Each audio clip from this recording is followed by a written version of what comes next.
Assalamualaikum warahmatullahi wabarakatuh. Alhamdulillahirabbil alamin. Allahumma sholli ala sayyidina Muhammad wa ala ali sayyidina Muhammad. Apa kabar teman-teman semua?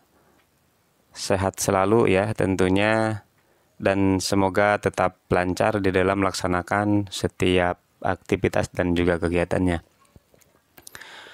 Baik teman-teman, pada video kali ini saya akan membahas materi pedagogik tentang program tahunan atau Prota dan Promes atau program semester. Materi Prota dan juga Promes ini penting untuk diketahui oleh para guru ya, dan juga oleh para calon guru, termasuk teman-teman yang saat ini sedang mempersiapkan diri untuk mengikuti tes SKB. Karena apa? Karena kabarnya dari beberapa hari tes yang sudah tes kemarin itu banyak atau ada beberapa soal yang berkaitan dengan Prota dan juga Promes. Sehingga secara konsep perlu dipahami berarti ya terkait dengan program tahunan dan juga program semester. Nah, untuk Prota dan Promes yang akan dibahas pada video kali ini, yang pertama ini berkaitan dengan definisi ya.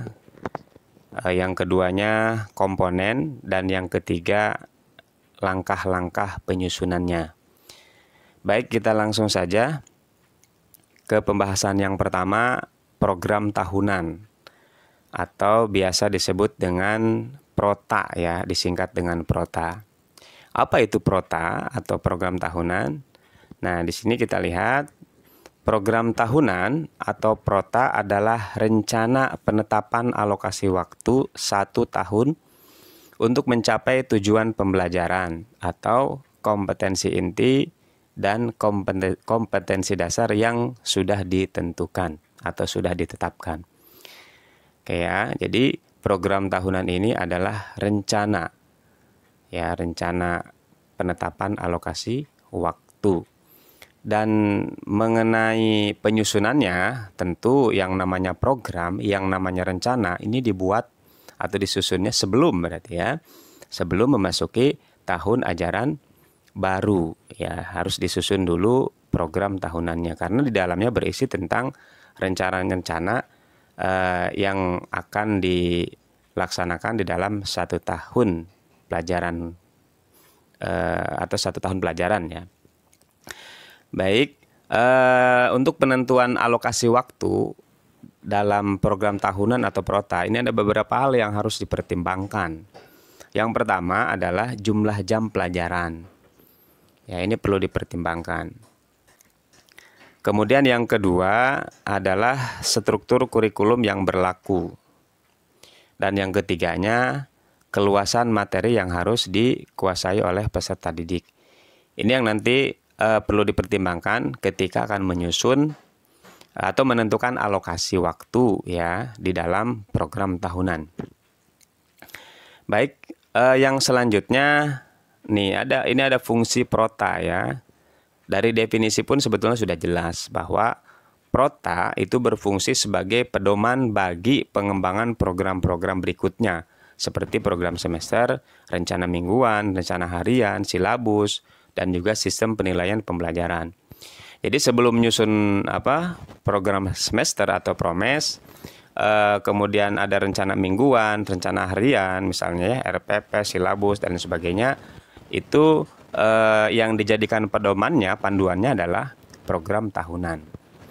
Jadi yang pertama harus ada adalah program tahunan gitu ya. Walaupun nanti di dalam penyusunannya tetap ngacunya kemana? Ke kalender pendidikan dan lain sebagainya atau hal-hal yang dibutuhkan nanti. Itu untuk fungsi program tahunan ya. Kemudian yang selanjutnya adalah komponen ya. Komponen program tahunan apa saja? Atau yang ada di Prota itu apa saja sih? Yang pertama ini adalah identitas. Identitas itu untuk di Prota paling tidak ada satuan pendidikan atau sekolahnya ya. Yang kedua ada mata pelajaran, yang ketiganya adalah tahun pelajaran. Jadi untuk identitas sebagai komponen pertama di dalam Prota itu terdiri dari satuan pendidikan, mata pelajaran, dan tahun pelajaran. Cukup 3 ya untuk komponen identitas. Yang selanjutnya, komponen yang kedua adalah kompetensi inti. Nah, untuk kompetensi inti atau KI ini sengaja ditandai karena di beberapa referensi ada yang tidak memasukkan ke salah satu komponen program tahunan. Jadi ada dua sumber yang berbeda terkait dengan komponen ini, terkait dengan KI ya. Untuk yang lainnya sama. Jadi untuk KI ada yang komponen ada KI ini ada yang dimasukkan ke dalam komponen Prota, ada yang tidak gitu ya. Yang pasti saya kira karena masing-masing referensi itu ada sumber yang jelas, dasar yang jelas. Ketika dimasukkan bisa betul juga gitu ya. Artinya tidak bisa menjas salah juga ya ketika misalnya ada KI ataupun tidak ada KI. Itu ya. Makanya saya coba masukkan versi lengkapnya untuk di komponen Prota. Kemudian komponen yang ketiga adalah kompetensi dasar ya. Nah, kalau untuk KD ini tidak ada perbedaan karena memang KD ini masuk dalam salah satu komponen Prota.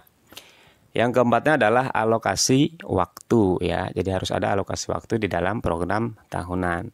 Dan komponen yang kelima adalah keterangan ya. Oke, itu untuk beberapa komponen yang harus ada di dalam program tahunan atau Prota. Yang selanjutnya ini mengenai penyusunan Prota. Nah, ini bagaimana langkah-langkah penyusunan Prota ya. Ada beberapa langkah di sini atau tahapan yang memang sudah ditentukan. Jadi kita nggak bisa loncat mengerjakan yang bukan urutan pertama gitu ya. Nah, ini kita lihat di sini urutan langkah-langkahnya. Yang pertama, mengidentifikasi jumlah kompetensi dasar atau KD dan indikator dalam 1 tahun. Ya, yang pertama itu mengidentifikasi jumlah KD dan indikator. Ingat dalam 1 tahun ya, karena ini adalah program tahunan. Yang kedua apa? Mengidentifikasi keluasan dan kedalaman KD dan indikator. Keluasan dan kedalaman. Ya, ini kaitannya dengan tingkat kesulitan juga nanti. Yang selanjutnya, tahapan yang ketiga adalah melakukan pemetaan KD untuk setiap semester. Jadi dipetakan KD di semester 1 apa saja, KD di semester 2 apa saja ya.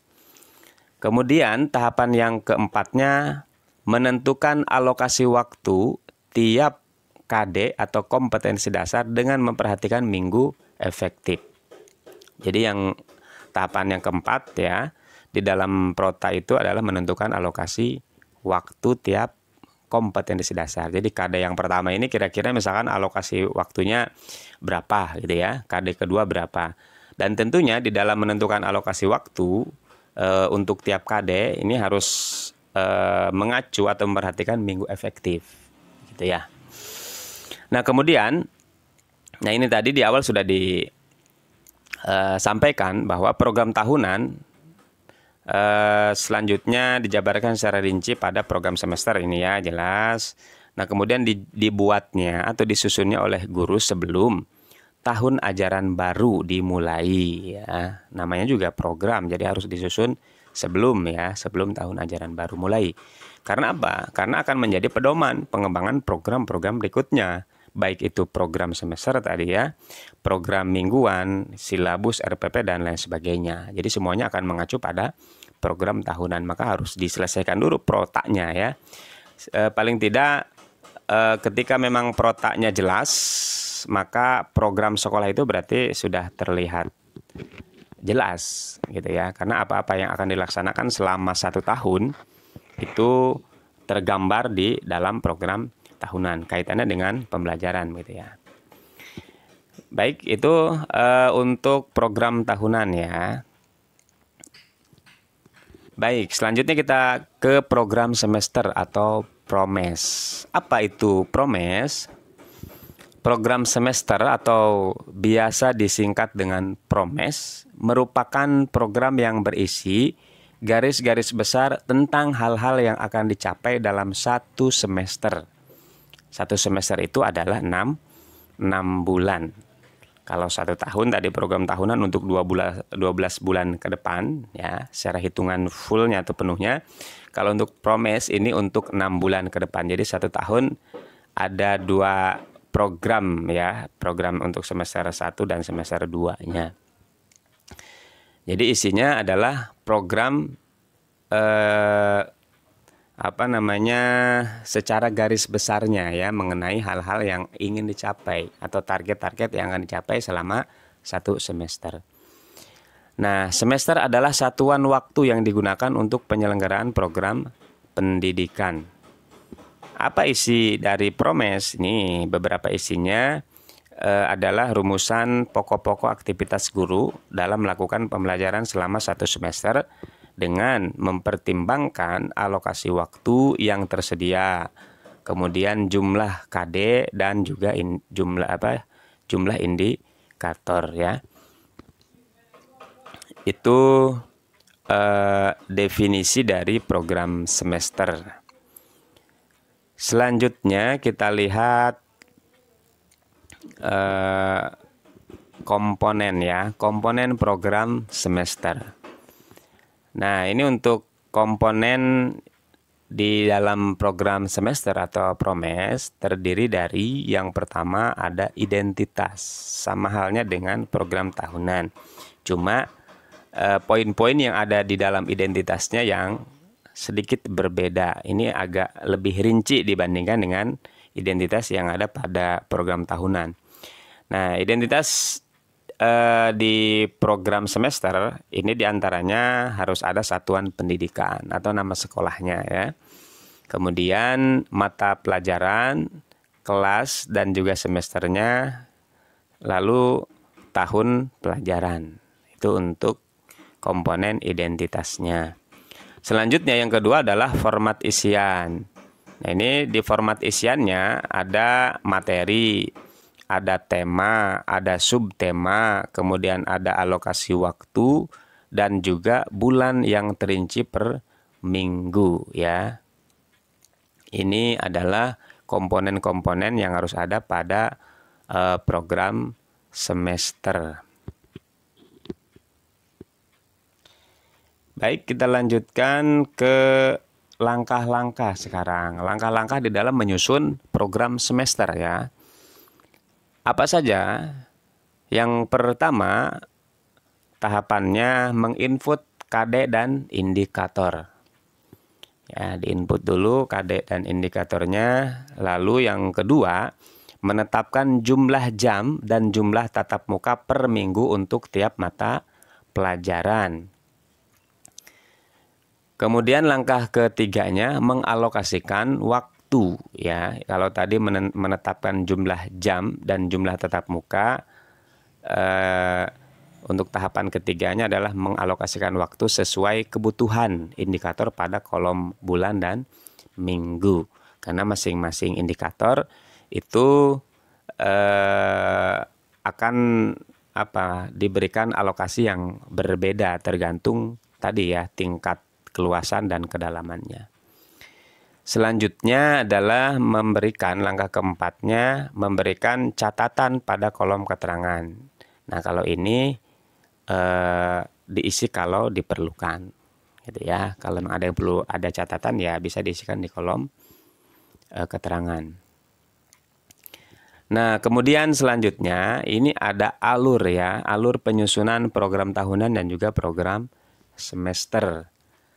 Oke, ini alurnya yang pertama kalau kita lihat gambar ini, jadi sebelum masuk ke penyusunan program tahunan ini harus ada rencana pekan efektif per semester terlebih dahulu ya. Itu karena itu akan menjadi dasar dalam menentukan hal-hal yang ada di program tahunan. Nah, kemudian setelah penyusunan program tahunan, baru dilakukan penyusunan program semester. Nah, ini tahapannya harus seperti ini. Jadi tidak bisa misalkan promes dulu, gitu ya, nggak bisa. Karena promes itu dasarnya dari prota. Jadi akan susunannya dari prota. Prota itu untuk 1 tahun ke depan, apa saja yang akan dilakukan, termasuk alokasi waktu dan sebagainya. Diturunkan ke program semester. Agak spesifik gitu ya, kalau di program semester, karena dari 1 tahun itu dibagi 2. Untuk semester pertama seperti apa gambaran kegiatannya, kemudian di semester kedua seperti apa gitu ya. Ada target setiap 6 bulannya. Nah, dari situ akan nanti diturunkan kembali ke program mingguan misalnya kan, atau mungkin kalau ada program bulanan ya, disesuaikan dengan kebutuhan di satuan pendidikan yang bersangkutan. Kemudian silabus juga akan mengacu ke sini. Jadi dari sini nanti ada prota, program semester, terus nanti ada tadi program mingguan, kemudian ada silabus ya, silabus. Nah, dari silabus ke RPP gitu ya, sampai kepada teknik di lapangan seperti apa. Nah, ini ya alur penyusunan program tahunan dan juga program semester. Nah, lalu di sini ada format minggu efektif ya. Kurang lebih seperti ini. Untuk format minggu efektif ada kolom nomor, kolom nama bulan, kemudian ada kolom jumlah minggu efektif, dan keterangan. Selanjutnya ini juga ada format untuk penghitungan jam efektif. Nah, ini ya semester 1 misalnya.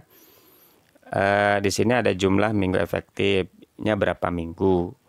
Kemudian jumlah jam efektifnya ini ada berapa minggu dikali berapa jam pelajaran. Nanti menghasilkan berapa gitu ya. Selanjutnya ada jumlah jam untuk ulangan harian plus ulangan tengah semester. Itu berapa? Cadangan berapa? Jumlah jam efektif berapa minggu kali berapa jam pelajaran itu berapa? Itu untuk semester 1. Begitupun dengan semester 2. Di sini berbeda ya untuk penghitungan jam efektifnya, karena di semester 2 itu ada UTS ya. Selain ulangan harian, di sini ada UTS, kemudian juga ada ujian sekolah atau UN. Ya, untuk yang lainnya sama. Nah, ini untuk format penghitungan jam efektif. Baik, selanjutnya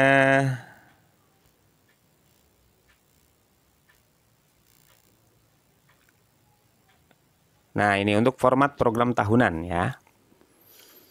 Ini kurang lebih seperti ini gambarnya. Nah, jadi kalau kita melihat di sini di format program tahunan yang ada di sini, ini berbeda dengan komponen tadi ya. Jadi tidak ada KI di sini. Jadi kolom pertama semester, kemudian kolom keduanya ada KD, kolom ketiganya adalah alokasi waktu ya. Kalau format memang kadang beda-beda ya. Tapi untuk poin-poin intinya tetap sama. Oke ya, ini untuk format program tahunan. Oke, baik teman-teman. Selanjutnya ini format untuk program semester nih. Di sini ada identitas. Identitas itu ada sekolah atau satuan pendidikan, mata pelajaran, kelas semester, kemudian program ya. Di sini di kolom pertama ada KD, jumlah jam pelajaran. Kemudian di sini ada bulan ya, nama-nama bulan plus minggunya, Januari, Februari hingga Juni ya. Dan di kolom terakhir ada keterangan. Oke, itu untuk format program semester. Baik teman-teman, itu barangkali paparan singkat mengenai program tahunan dan juga program semester. Mudah-mudahan dari paparan singkat tadi bisa mengambil ya konsep secara singkat dari program tahunan dan juga program semester. Itu saja. Kalau ada saran dan juga masukannya, silahkan untuk dituliskan di kolom komentar.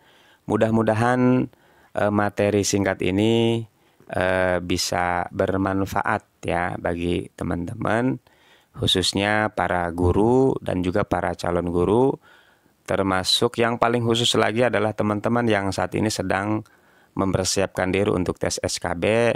Sukses selalu dan mudah-mudahan diberi kelancaran ya di dalam melaksanakan tes SKB-nya untuk yang belum ya. Itu saja. Terima kasih. Assalamualaikum warahmatullahi wabarakatuh.